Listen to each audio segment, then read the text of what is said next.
আসসালামু আলাইকুম বন্ধুরা, তোমরা সবাই কেমন আছো? আশা করি সবাই ভালো আছো। আমিও ভালো আছি। নানির বাসায় আসছিলাম, তো নানা মাছ কিনে আনছে। তো সেই মাছগুলো নানি কুটতেছিল, আর আমার মেয়ে দেখেন কি করছে। তো এই ভিডিওটা দেখানোর জন্যই আর কি সবার কাছে আসে আর কি। আমার মেয়ের মানে মাছ কাটা দেখে আমি তো অবাক, কারণ আমার মেয়ে মাছ দেখে অনেক ভয় পায়। সে মাছ দেখতেই চায় না, দেখলেই বলে যে এটা নাকি জুজু। সে এটা দেখলেই ভয় পায়, সেটা ধরতে চায় না, যাইতে চায় না। কিন্তু আজকে কীভাবে কি হয়ে গেল সেটা নিজেও জানি না। মাছ দেখে তো প্রায় অবাক। তো মাছের ভিতরে ডিমও ছিল। ডিমগুলোকে নানি খুব সাবধানে বের করতেছিল, কারণ আমার মেয়ে ডিম ভাজি অনেক পছন্দ করে।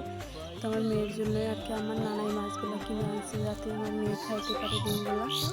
তো প্লিজ আমার ভিডিওটা সাবস্ক্রাইব করে দাও সবাই। আল্লাহ হাফেজ।